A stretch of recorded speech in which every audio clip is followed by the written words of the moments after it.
On September 6, 1997, London fell into an unprecedented hush as millions of mourners gathered to say their last goodbyes to Diana, Princess of Wales. Bouquets and personal notes stretched for miles. Two young princes walked in silent heartbreak behind their mother's coffin, and the entire world seemed united in a moment of profound sorrow. In this video, we'll uncover 15 intriguing, little-known details that shaped that emotional day, details that help explain why Diana's final farewell remains so deeply etched in our collective memory. So settle in and prepare to revisit a day like no other in modern history. One of the most striking global moments of the late 20th century occurred on September 6, 1997, when the United Kingdom and much of the planet paused to bid farewell to Diana, Princess of Wales. Although her tragic death on August 31st in a Paris car crash had ignited widespread sorrow, the sheer scale of her funeral, its procession through London streets, the ceremony at Westminster Abbey, and the subsequent journey to Althorp generated a collective emotional experience so vast it still sparks discussions about public grief, media ethics, royal protocol, and the evolving nature of British identity. What follows is an in-depth exploration of that day, weaving in lesser-known or overlooked anecdotes, expanded commentary, and the deeper historical backdrop that shaped one of modern history's most significant funerals. The stage for this monumental farewell was set in the days immediately following Diana's death. She had perished in a car accident in the Pont de l'Alma tunnel in Paris, alongside Dodi Fayed. The nation fell into shock. Across newspapers and television broadcasts, the meltdown of conventional stiff upper lip stoicism was immediate. Londoners began traveling to Kensington Palace, her official residence, spontaneously leaving bouquets of flowers and handwritten notes at the gates. In those first 24 hours, few recognized that the piles of blooms would accumulate to unimaginable proportions. 5 feet high in some places, forming a vast carpet of color.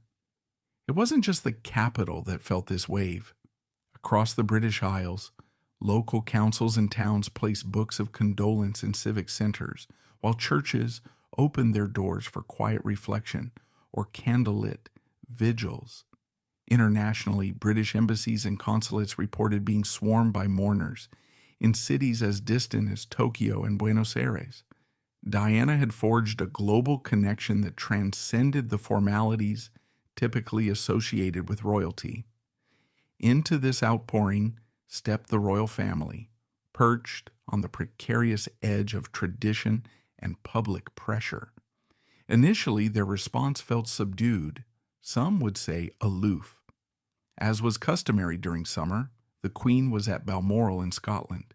It took several days, and a wave of public criticism led by tabloids and political figures, such as Prime Minister Tony Blair, for Buckingham Palace to grasp that the public demanded a more transparent, empathetic reaction.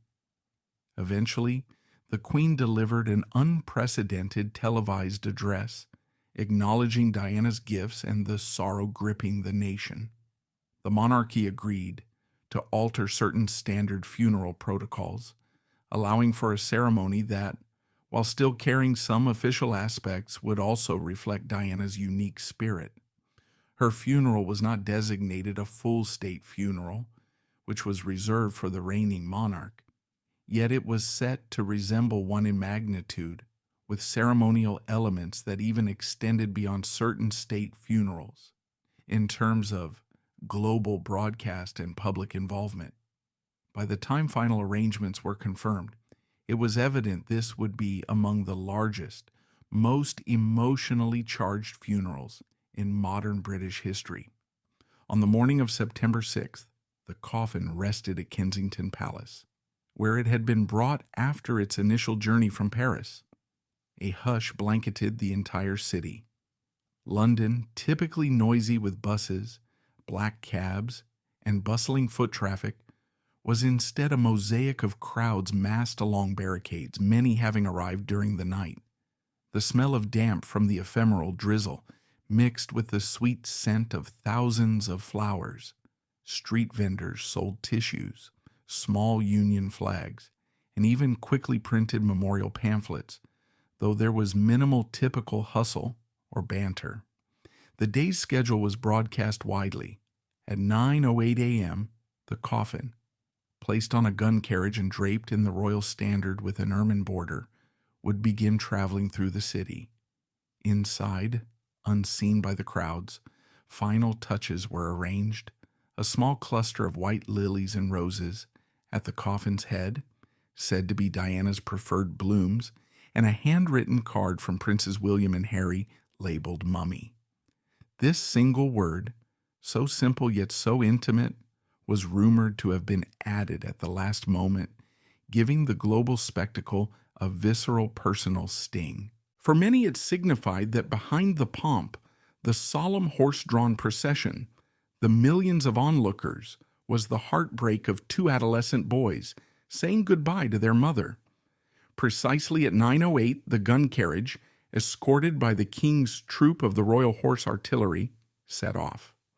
Accompanying it on foot were the individuals who in many ways made for one of the day's most haunting images: Prince Charles, father of Diana's children; Prince Philip, the Duke of Edinburgh, Grand Patriarch to William and Harry; Earl Charles Spencer, Diana's brother and outspoken guardian of her memory; and of course the two young princes themselves, William, age 15, Harry, age 12.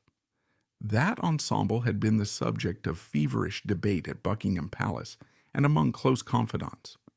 To have the boys follow the coffin physically was reminiscent of older royal funerals, in which heirs displayed public mourning. Yet some felt it was a raw, almost cruel expectation to place on two children. Ultimately, a mixture of tradition, paternal persuasion, and the prince's own sense of duty or desire to be near their mother's coffin prevailed.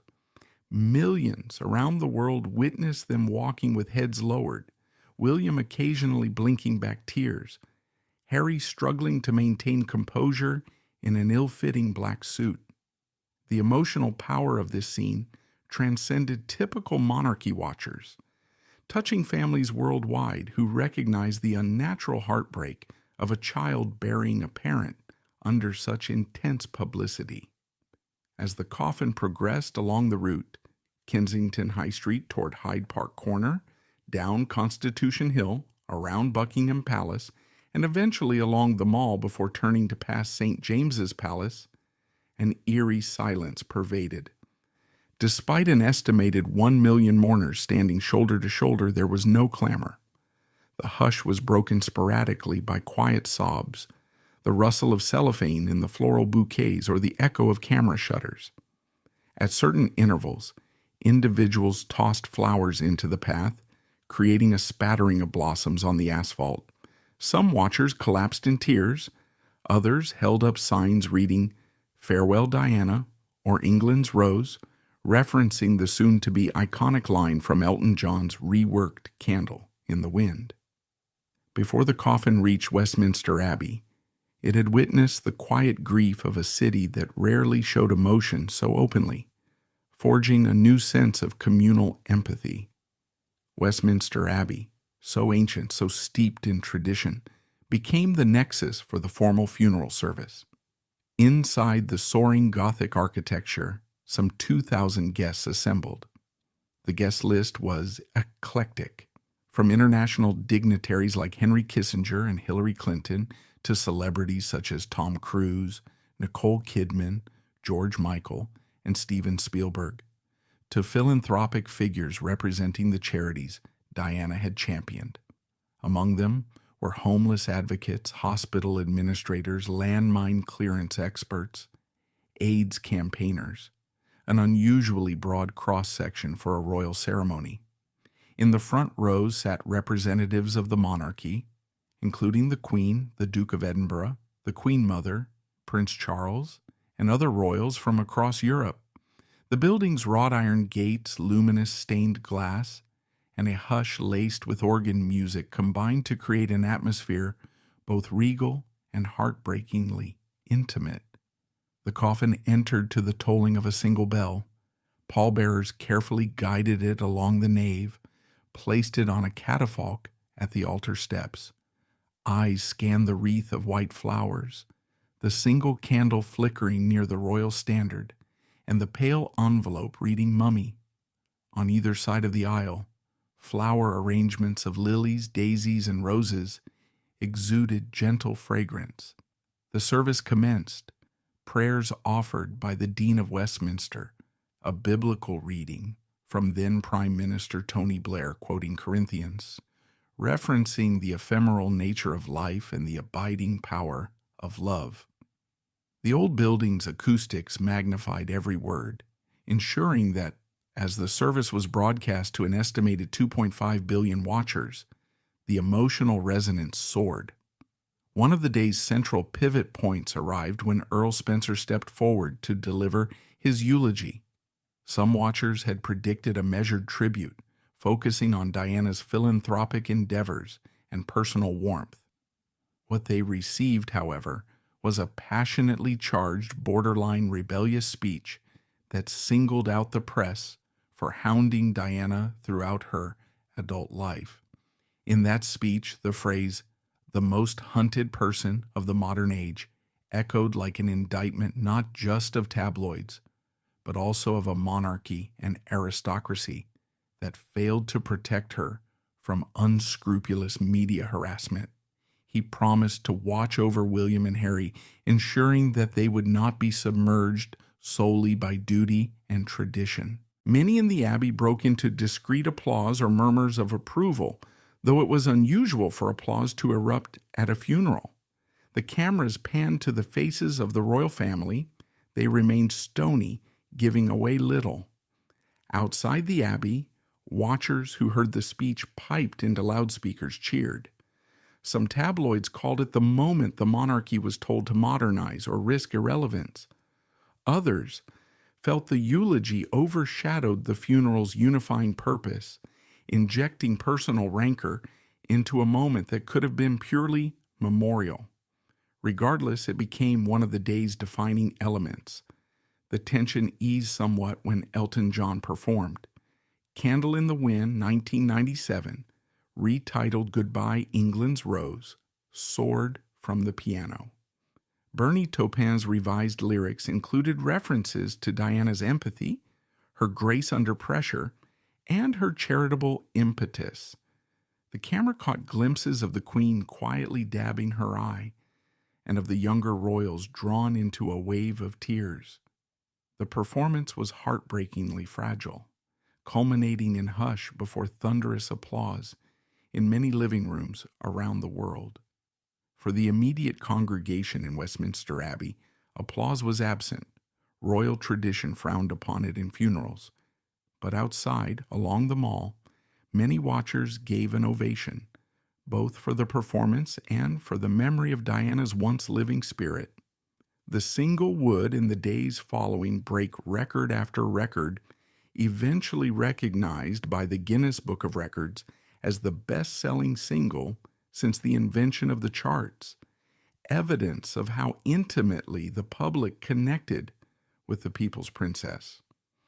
As the funeral service at Westminster Abbey reached its poignant conclusion, Diana's coffin, draped in the royal standard and adorned with white lilies and roses, was gently carried back to the waiting gun carriage outside. This final stage of the day's ceremonial farewell would be no mere quiet afterthought. Rather, it was a continuation of the emotional odyssey that had begun hours earlier when the coffin left Kensington Palace. Even though the formal rites in the Abbey had ended, a new, deeply charged atmosphere took hold. Thousands more people, unable to witness the service within Westminster's walls, stood in the streets awaiting a fleeting final glimpse of Diana as she made her last procession through central London.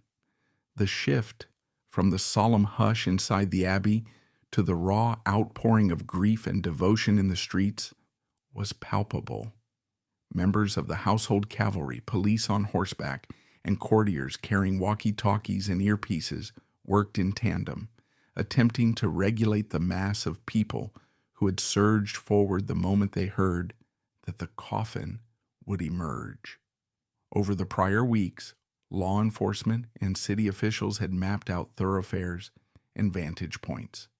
They forecast that many in the crowds would come from other parts of Britain or across the Channel from Europe, but few had dared to estimate just how dense the throngs would become in that final hour. By midday, the scenario was beyond what most city planners had ever encountered. Every corner of pavement along the designated route was occupied shoulder to shoulder, sometimes 5 or 6 bodies deep. A few watchers even climbed onto traffic lights, railings, or statues, straining to see above the sea of heads. When the gates of Westminster Abbey opened and the coffin, perched on the gun carriage, rolled once more into view, many onlookers found themselves overwhelmed with emotion anew. There was a collective intake of breath, as though no one wished to disturb the moment with something as mundane as exhaling. The hush that had intermittently enveloped London at dawn now returned in waves, broken occasionally by scattered sobs or low murmurs of, "There she is," or "God bless you, Diana." When the gun carriage advanced, the pace was glacial, partly out of respect, partly due to the jam-packed roads.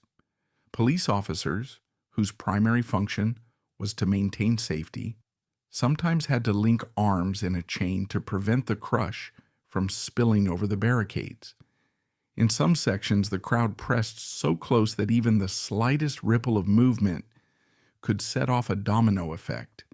Yet an almost uncanny sense of communal care took over. Strangers helped each other remain balanced or shared water bottles. If a small child found themselves jostled or in tears, other watchers would gently make space, insisting the child be brought forward for a better view. In the hush, the only consistent sound was the clip-clop of the carriage horses, accompanied by the occasional shrill call from a policeman's whistle when a portion of the route needed clearing. Up on the gun carriage, the coffin was still layered with flowers, some from the abbey, others placed earlier in the day by family members. Even more flowers, however, came hurtling from the crowd. Spectators pitched single roses or small bouquets toward the carriage, though the well-aimed ones landed on the coffin or near its base. Many instead hit the horses or fell at their hooves. Police had quietly prepared for this possibility, though animals, the ceremonial horses, were trained to remain calm amid swirling projectiles and bursts of applause or noise. Still, a couple of the horses occasionally sidestepped nervously when particularly large clusters of blooms landed near them, inciting gasps from watchers worried about a potential spook. But no sudden breakaway or stampede ensued. Volunteers in high-visibility jackets, stoically stationed along the route, stooped to collect the flowers that fell to the ground or to move them to a safer spot. Their brisk, purposeful movements offered an odd counterpoint to the static hush. Many of these volunteers had been on duty since sunrise, guided by an overarching instruction: keep the route clear, but do so with dignity. Interspersed with the hush were small pockets of chanting. A group of teenage girls, tears streaming, began calling out "Diana, Diana, Diana" in hushed voices. Others joined in spontaneously, generating a wave that sometimes spread half a block before tapering into quiet again. In certain spots, watchers interjected with lines like, "We love you," or "Farewell, Princess." The reaction from those around them varied.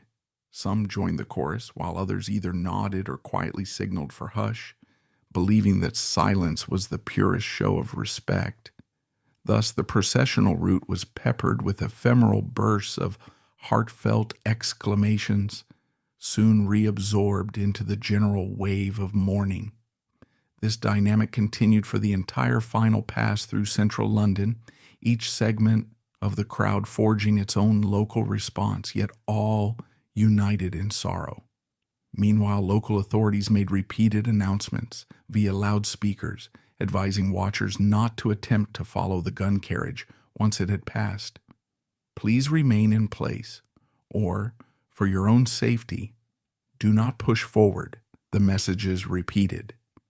Despite the official pleas, some who'd managed a glimpse of the coffin decided to try to catch it again by darting down side streets, hoping to beat traffic lights and rejoin the route further along. Often they found themselves thwarted by the same authorities who had set up barricades. In a comedic note among tragedy, a few watchers squealed in surprise upon turning a corner, only to face more volunteer lines or police forces standing still, refusing them access. Despite the crowd's emotional fervor, the scuffles were minimal, rarely anything more than quiet exasperation. In such a sober atmosphere, no one was in a mood to cause real disruption. From Buckingham Palace outward, Queen Elizabeth II and members of the royal family observed from inside gates or palace windows.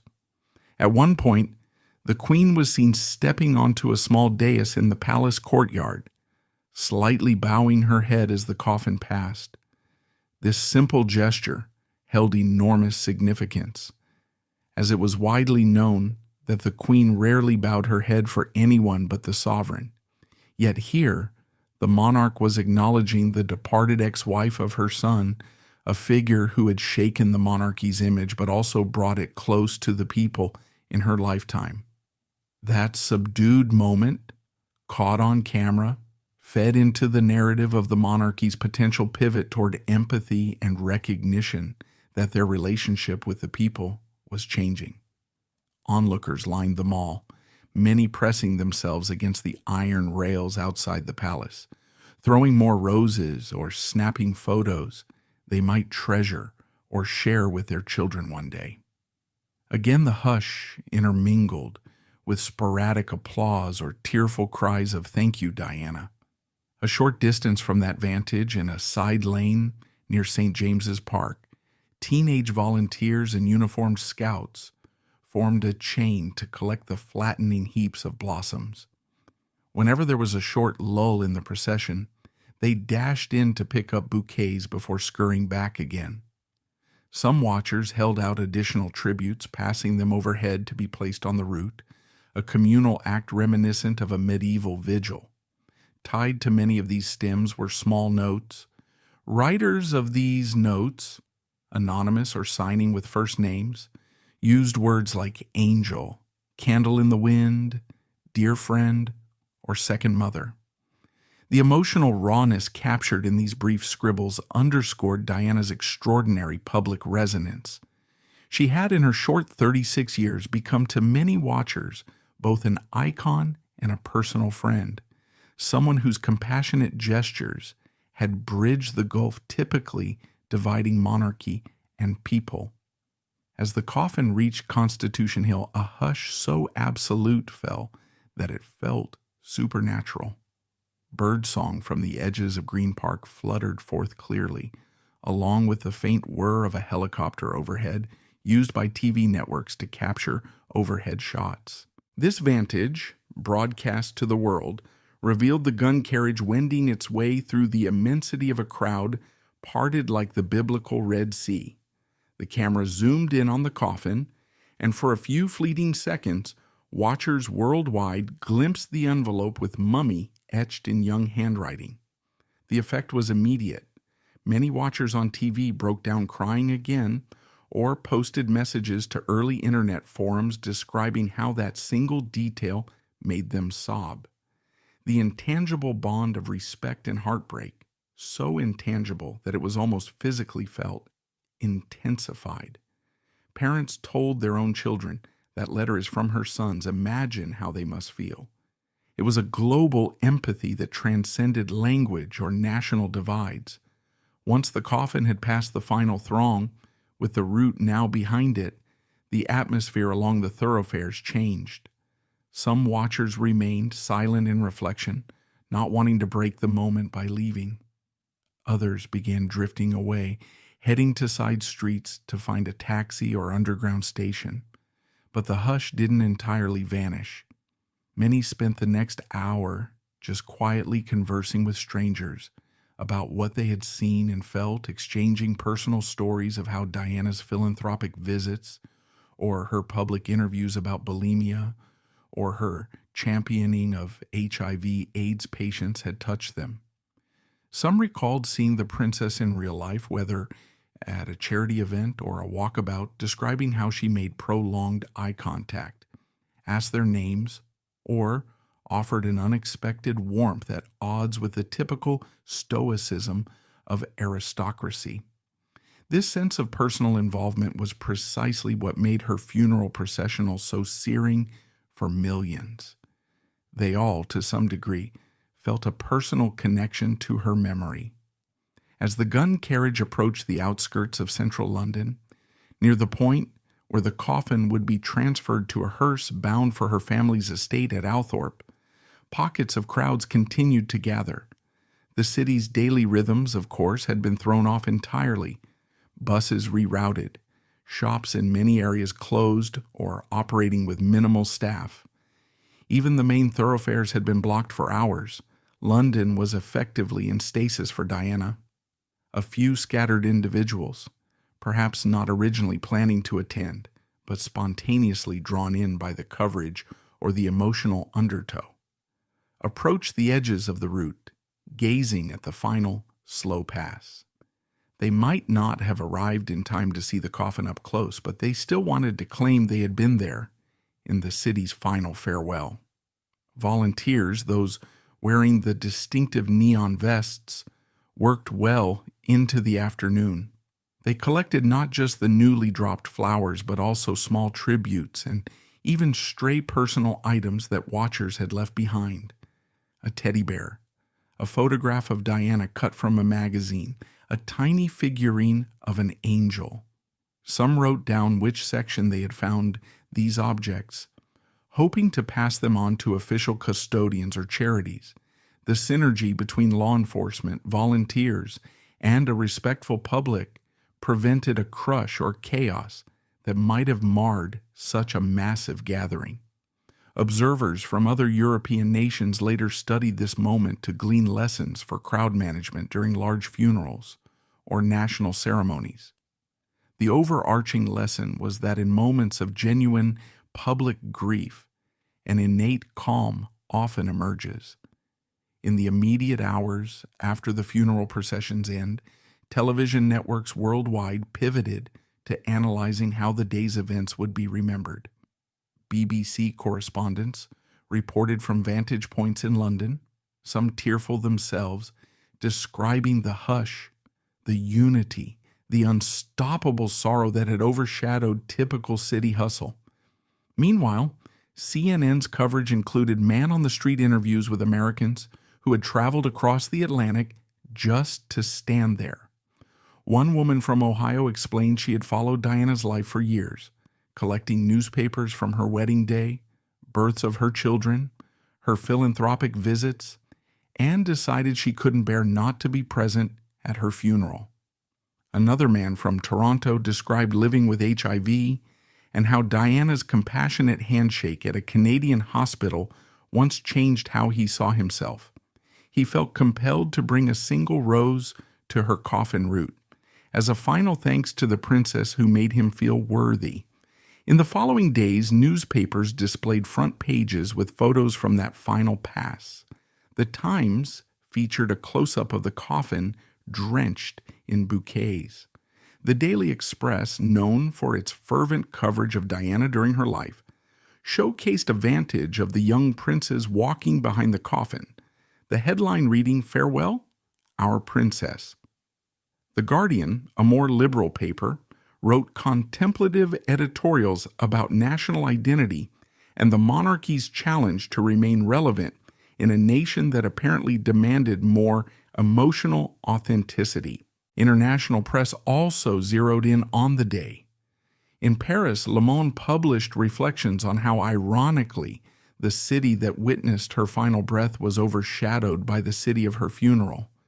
In the U.S., the New York Times described the hush as a city's heartbeat, collectively paused. That hush for many is the abiding memory. People recall that never in their recollection had London, especially on a Saturday, been so absolutely subdued. Even major thoroughfares had fewer cars. The synergy of heartbreak overshadowed commercial routine. Many shops and pubs, even though not mandated to close, had done so out of respect or due to the staff's desire to stand with the crowds. Tourists found that the city's usual comedic or touristy bustle, restaurants, museums, was overshadowed by a swirl of mourning. It was a phenomenon bridging solemnity and quiet solidarity, forging a sense that even a capital of over 8 million people could unify into one enormous congregation. For the monarchy, the last glimpses of the coffin in London symbolized an extraordinary collision between centuries of protocol and modern demands for transparency.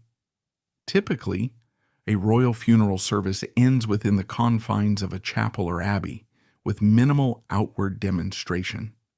Yet Diana's final pass was anything but minimal. It was hundreds of thousands of watchers, millions on screens, a ring of personal tributes. The monarchy, in that moment, realized they had perhaps inadvertently opened a door to a new approach. But the impetus was unstoppable. Diana had already redefined the monarchy from within, and even in her farewell, she was pushing that transformation further. In the end, the hush that resumed in intervals proved to be the day's greatest intangible bond. People who observed the funeral recounted how a city usually known for hustle, for comedic chatter, for irrepressible motion, had bowed under the gravity of a single woman's memory. This hush returned at random intervals, as though orchestrated by an invisible hand whenever the coffin drew near or the crowd glimpsed the letter mummy. It was as if the entire city recognized that the best tribute was not in cheering or applause, but in that quiet acknowledgement of shared sorrow. Decades later, those who stood in that hush find themselves still able to recall the smell of flowers, the shuffle of volunteers' footsteps, the faint clack of hooves, and the wave of sobs that would course through the throngs, then subside. Thus ended the final pass of Diana's coffin through central London, an episode that would sear itself into the popular memory. The intangible bond of respect, the hush, the chaotic but tender interplay of thousands of watchers pitching flowers onto the carriage, the father, brother, grandfathers, and young sons forging onward in a front row of heartbreak. This culminating moment in London was not the end of Diana's story. Her body still had to journey to Althorp and be laid to rest in privacy, but it was the culminating moment for the masses. They had no further vantage, no further goodbye beyond this fleeting hour as the gun carriage rolled away. For most, once the coffin was out of sight, the realization set in that she was truly gone, and with her, an epoch of British public life and modern monarchy had changed forever. By late afternoon, a gentle exodus took place as watchers drifted to train stations or found a bench in the nearest park to process their emotions. The city gradually exhaled from that hush, though the sorrow lingered. Newspaper stands displayed headlines about the funeral, the images reinforcing what each person had just witnessed. Some parted with the sense that they had contributed to a communal moment of unity rarely glimpsed in a metropolis. Others parted feeling emotionally drained, weeping as they boarded the tube or rummaged for coins to pay a taxi. In the days that followed, talk radio stations and newly minted internet chat rooms buzzed with recollections, arguments about monarchy, criticisms of the paparazzi, and sympathy for William and Harry. Yet above all, It was the hush and the intangible bond of that final pass that overshadowed every comedic or mundane detail. Here was a new blueprint for how a modern nation could channel heartbreak through unity, silence, reflection, and an uneasy but heartfelt bridging of personal sorrow with official pageantry. Even now, decades later, references to Diana's last pass through London evoke tears or a pang of nostalgia for that fleeting moment of national empathy. Some note the cynicism that sometimes reemerged in British culture and media. But for that day, cynicism dissolved, replaced by a generosity of spirit that allowed each viewer, each mourner, to open themselves to others, if only for a few hours. That hush, the mass of crushed flowers, the spontaneously uttered "We love you, Diana," and the quiet intervals of chanting overshadow comedic illusions about monarchy or celebrity. It was real sorrow in real time. And so, the final pass of Diana's coffin, far from being a mere afterthought, stands among the most resonant episodes of that day. If anything, it exemplified how a final farewell can unify a city, even if the impetus for that unity, her tragic death, remained an unhealed wound for so many. Such is the intangible bond forged by heartbreak, overshadowed by a quiet sense that we, collectively, had lost something irreplaceable in the form of Diana, Princess of Wales. Then came the more private journey to Althorp, the Spencer family estate in Northamptonshire, roughly 70 miles north of London. The coffin was transferred from the public spectacle to a more reserved hearse. Diana's brother insisted that the final rite be away from the cameras. Even so, crowds dotted roadsides and overpasses along the M1 motorway. Some pressed their children to wave. Others tossed single roses as the hearse slid by. The gates of Althorp, once a mere historical estate, now transformed into the place for Diana's final rest. She would be buried on a small island in the round oval, a lake circled by old trees, accessible only by a footbridge. The family performed a private ceremony absent from the prying eyes of the paparazzi. Charles Spencer, along with immediate family, oversaw the coffin's final lowering, ensuring that the final moment belonged solely to them, not to the cameras or the mass of mourners. In doing so, he intended to preserve some measure of peace for a sister whose life had been consumed by the public gaze. In the days that followed, the florists of London, who had nearly exhausted their supplies, began gathering and composting the massive floral tributes laid outside Kensington Palace. The notes were archived, many eventually housed in a warehouse or donated to charities.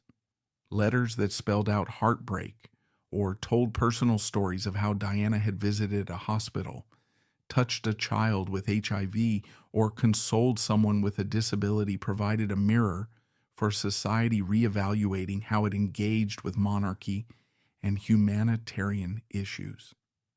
Meanwhile, the monarchy itself faced reflection. The press hammered home that the Queen's initial reticence had looked callous. Tony Blair, newly minted as Prime Minister, delivered statements about forging a more modern Britain, one that recognized emotional intelligence as part of leadership. Historians later looked at the funeral as a pivotal hinge point. From that day onward, the monarchy undertook subtle changes, from more personal communication styles to the adoption of more flexible traditions that might better suit the public's empathic demands. Internationally, the coverage was vast. CNN, BBC World, ABC, NBC, CBS, and major networks in Asia, Africa, and Latin America devoted entire days to covering the funeral. For example, in the United States, coverage began at around 5 a.m. Eastern Time, with millions of Americans awakening early on a Saturday to watch the procession. Many European nations broadcasted in prime hours, forging a sense that half the planet was collectively present at a funeral in London. Analysts said only the moon landing and certain major sporting events had drawn similar or greater viewership. This extraordinary union of people via television signaled how thoroughly Diana had become the world's princess, bridging cultural and national divides. In the outpouring, messages of heartbreak arrived from as far away as rural villages in India, where her advocacy for leprosy patients had found a home, or from remote corners of sub-Saharan Africa, where her anti-landmine campaigns made her a revered figure. The day after the funeral, newspapers worldwide carried front pages with the images of the coffin, the princes, the flowers, and the hush, each offering a cultural reflection of how Diana had shaped hearts across the globe. For William and Harry, returning to normalcy, if the existence of a teenage royal can ever be normal, proved challenging. The memory of walking behind her coffin remains, by their own admissions in later interviews, among the most haunting experiences of their adolescence. Yet they have also spoken of how the worldwide affection shown to their mother gave them a sense of comfort, an idea that they were not alone in missing her. Over time, they each found philanthropic channels that echoed her example, especially concerning mental health, HIV, AIDS, and landmine victims. In adult interviews, they recounted the complexities of that funeral morning, stepping out from beneath the arches of Kensington Palace to see a million faces stepping behind that coffin, with the press snapping, emotions swirling, feeling numb but also painfully raw. That single day would remain etched in their memories forever. Meanwhile, the British tabloids spent years dissecting the funeral's details, from claiming friction behind the scenes as to who stood where, to analyzing the facial expressions of the Queen and Prince Charles. Some tabloids praised the monarchy for letting the people's princess have such an unprecedented funeral, while others criticized them for not doing even more. Attendants at the Abbey recalled how stifling the emotional atmosphere was, how a single cough felt intrusive. Some staff members mentioned that volunteers collected more than 70 literal tons of bouquets, wreaths, stuffed animals, and other items around the city, an environmental and logistical puzzle overshadowed by the day's sentiment. Diana's funeral, though not a state funeral in the strict sense, overshadowed many official or grand ceremonies in its emotional heft and global significance. Over 2 decades on, the memory of that funeral remains embedded in cultural consciousness. Documentaries, 24-hour news retrospectives, and personal accounts from attendees keep re-emerging, reminding younger generations of the moment monarchy and modern media combine to show raw collective grief. The day stands as a reference point whenever the royal family faces a crisis or a joyous event. Watchers recall how the monarchy was compelled to interact with public sentiment in a new, vulnerable way. The outpouring also offered a blueprint for how state or quasi-state funerals might handle the demands of mass public involvement, a dynamic repeated, though in different context, for figures like the Queen Mother in 2002, or even the funeral of Elizabeth II in 2022. Yet none soared to the same emotional crescendo as Diana's. The phrase, "the day the world cried," has often been used to depict that September morning. Indeed, stories persist of how entire shops shut down spontaneously, how sporting matches were postponed, how airlines offered discounted flights to London so people could stand in the crowd. Some families in the north of England left their homes at midnight, driving through the small hours to find a vantage point near Hyde Park by dawn. Even those not typically engaged with the monarchy found themselves touched by the outpouring. Psychologists and sociologists speak of it as a mass demonstration of collective mourning, a phenomenon that redefined the codes of public emotional expression in Britain. The cultural reverberations continued for years. television dramas, docudramas, and literary works use the funeral as a symbol for a shift in national identity from the stoic to the heartfelt, from the stiff to the empathic. In sum, the funeral of Diana, Princess of Wales, was more than a spectacle. It was a crucible in which the monarchy's relationship with its people, the press's obsession with sensational coverage, the public's thirst for authenticity, and the entire notion of how to bury a royal in a modern media age were tested. Over the course of that single day, 6 September 1997, London became the focal point for a global expression of heartbreak. The silent watchers, the coffin's stately journey, the outpouring of tributes, the powerful eulogies, the hush of Westminster Abbey, and the quiet final ride to Althorp, all fused into an extraordinary narrative. Looking back, it remains one of the most profoundly unifying and simultaneously sorrowful events in recent memory, revealing the complexities of monarchy, the potency of mass emotional release, and the way a single figure, perceived by many as the people's princess, could bind so much of the world together in a single day of shared grief.